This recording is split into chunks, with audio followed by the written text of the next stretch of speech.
Jai Baba. This is a house where Baba has visited a few times, and this is my mother, Dina. Jai Baba. This is a house which Baba has visited on a few occasions. This is my mother, Dina, and my name is Perviz. I invite you to come in with us. Jai Baba. Now we're going into the house, into the kitchen. This way, please. Out.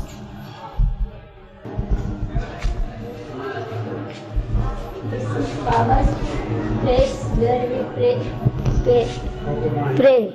This is our prayer room. This is our prayer corner where we pray in the morning as well as at night and remember our beloved Baba. This picture was drawn by my brother and given to Baba. Baba has seen it and returned it to him. The picture there. Okay. This picture.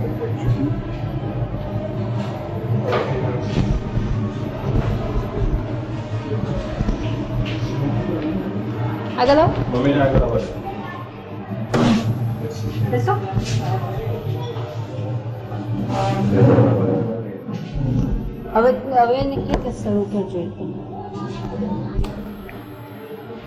I was very young when I first saw Meher Baba, not as Meher Baba, but we used to call him Meherban.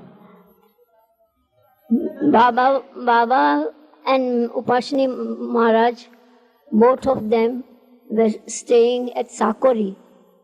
And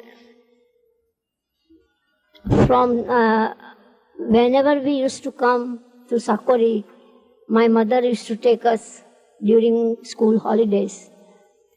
Baba was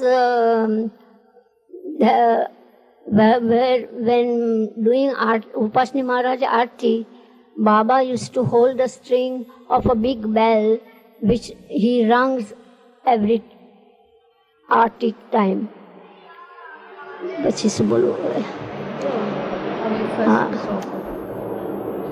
I first saw Baba and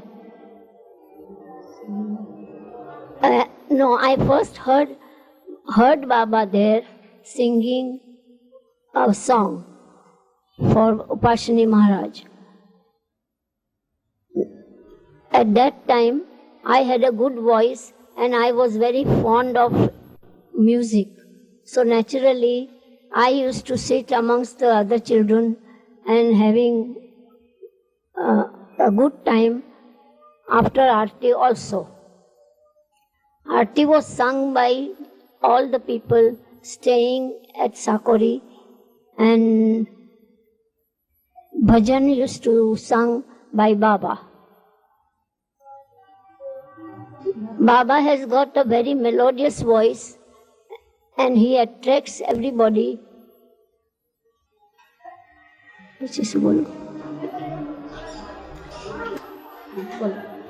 Baba used to roam about there, but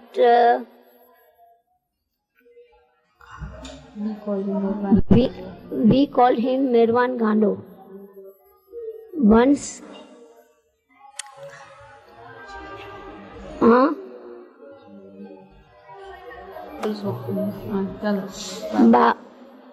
Baba was a friend of my uncle who used to come to Sakori very often.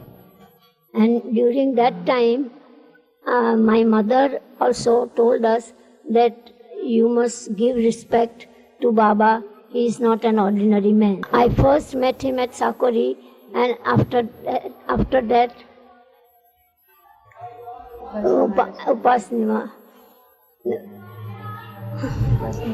Upashni Maharaj handed over us to Meherban, calling that you don't know who Meherban is.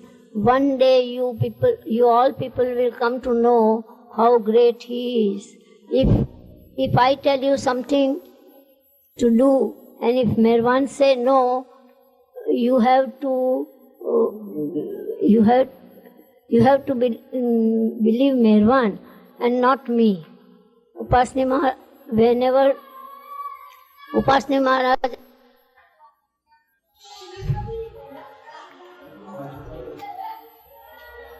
Baba was for a long time at Upasni Maharaj, and then my husband also used to come over there at that time, and my marriage was arranged by Upasni Maharaj. Upasni Maharaj has given the charge to Meherban, telling him that henceforth I am giving you to Meherban, and obey him implicitly. If I tell you to go, and if he tells you to remain, don't listen to me, but obey Meherban and do whatever he tells you to do. This way, we used to go to Baba very often, and Baba used to tell us that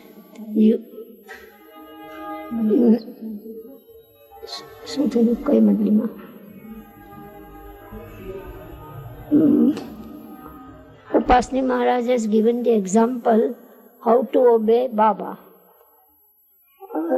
He told us that you don't know who Meherban is. So I am telling you emphatically that whatever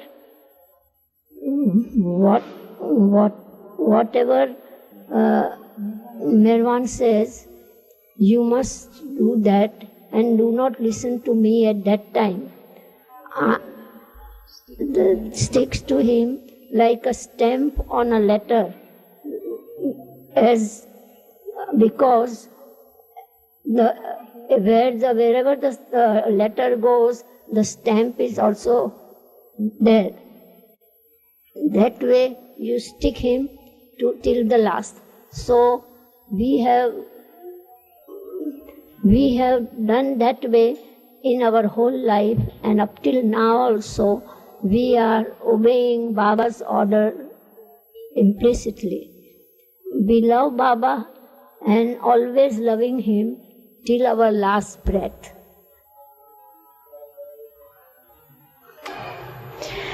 Baba once wanted that he should keep a must in our house for some time.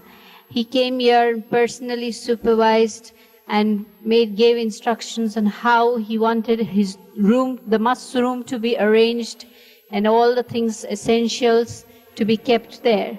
But somehow or the other, that the must was never brought, and later on he instructed us to keep Gustaji here to stay with us. Gustaji stayed with us for nearly over 3 months, and the room which was to be used for the must was the one which Gustaji used when he was staying with us. Gustaji, as you all know, observed silence for 30 years. This is the room where Gustaji happened to stay with us. We had a very nice time and heard many Baba stories from Gustaji while he was there. Gustaji had come to Bombay actually for some dental treatment, and Baba had instructed us that we should take him every day to the doctor and bring him back. And it was at that time that Gustaji, with his sign language, used to communicate with us, and we would again talk to him, and then he would again tell us all things in sign language. And whenever we went out and we went to the bus stop, there was a Meher Booth house, which Gustaji was very fascinated because it had Baba's name on it, and he would be so excited about it. And he was, of course, we were very happy to have him here. and happy with all the stay that we had with him, because he told us about how best we could love Baba and how we could obey Baba. He always paid great importance that we should implicitly obey Baba. Just loving him was not enough. How did Baba say you should attend Gustaji when he was here in this room? There was no particular instruction, but we were told to make Gustaji most comfortable, just like a member of the family. And Gustaji was no trouble at all. He was very childlike and very innocent. So there was nothing in particular as such, except that he was full of jokes, full of humor, and very easy to tend to. In spite of all the silence, we never felt that he was silent. His sign language was as simple as ever. And with alphabets of the fingers, he used to indicate, he used to put he had his vowels A, E, I, O, U. That's how he pointed out his vowels. When Baba shifted his headquarters to Nasik, then our family also shifted from Bombay to Nasik, and it was at Nasik that I was born. My first recollection of Baba is at Rustam Irani's house, that's Adi's brother's house. He had the whole wall covered with tiger and leopard skins, and I was very afraid of it. And Baba wanted me to sit on his lap, and I refused. I must have been about 2 years old, I suppose, at that time. And Baba asked me, "Why are you not coming?" And I said, "I'm afraid of the tiger just above you." And he says, "The tiger won't bite, don't worry." And he put his hand into the mouth of the tiger and said, "See, he doesn't bite." I said, "Baba, that's because you do it. He won't bite you. Nobody would do that to you, but he'd bite me." And then Baba took my hand and put it into the mouth of the tiger and showed that the tiger does not bite. And that's the first thing that I remember of Baba. And Baba used to visit us every day at Nasik, where we were staying there. And every day his demand was that I, as a kid, had to perform a little dance for him. And we used to Baba used to come every day. Baba used to talk to my parents.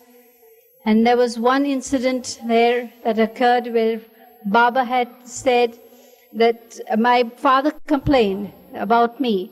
And Baba said that the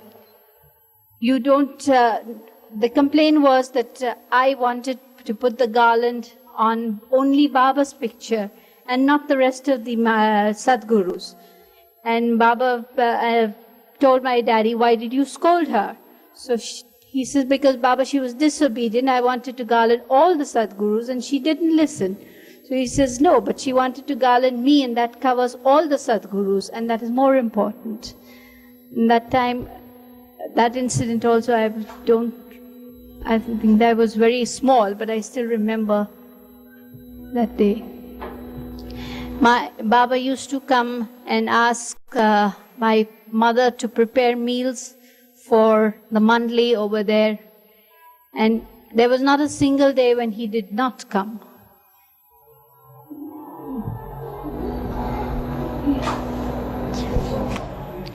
Once it happened that we called to Ashiana for darshan from Baba, and Baba gave individual darshans to all of us. At that time, I asked Baba if I could go abroad. And he just smiled and said, "Try." And because that time my brother also was trying to go abroad. And but he said, "If you go abroad, remember one thing, your mother's responsibility is yours and not that of your brother or sister." Of course, it annoyed me a lot that I, being the youngest, should be given a responsibility when the other two did not have it, little realizing then why and what Baba meant. But later on, within a few months, my brother did happen to go abroad, and within a year and a few months of his going, he passed off. The day this happened in 1958. Baba was here in Bombay a few days before my brother's news was received. The news actually came to Baba first. And Erach and Huma was sent specially to our house to convey the news to Mummy and me. By that time, my sister too had been married, so Mummy had already become my responsibility. And the first thing Erach came and told us was, asked Mummy was, how are things with you? Does Kharshid communicate to you? So we said we have not received a letter from him for a very long time. And then he asked, Baba says that if you get news about Kharshid, will you be happy? She said, I will be happy for anything. I don't mind any sort of news, except that I don't want him to break Baba's orders. That is the most important thing. And Erach said that, don't worry, he will never be breaking Baba's orders now. And the minute he said that, I somehow realized what had happened, but Mummy did not.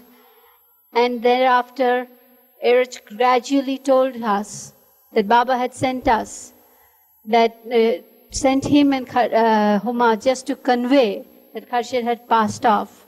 But if we did not cry, he was going to give us darshan. And we were taken with my sister, who stays close by, to Ashiana.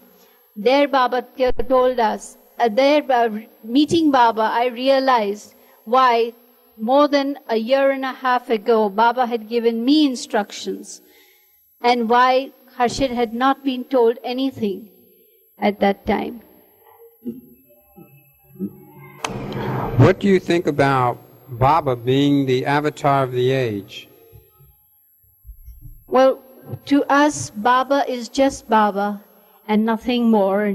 It did not matter to us whether he was the avatar, whether he was God realized or not. We loved him for what he was.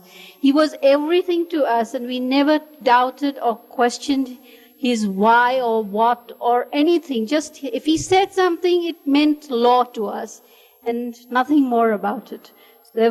We never tried to understand or tried to have an intellectual outlook of what Baba is or is not. We just loved him for what he is, and it mattered little what others thought of him. People may say anything about him. People may turn around and tell us even today that Baba was a fraud. It would not matter. Our love for Baba would still remain, because we loved him not for what he has to be or was or any such thing. We just loved him, that's all.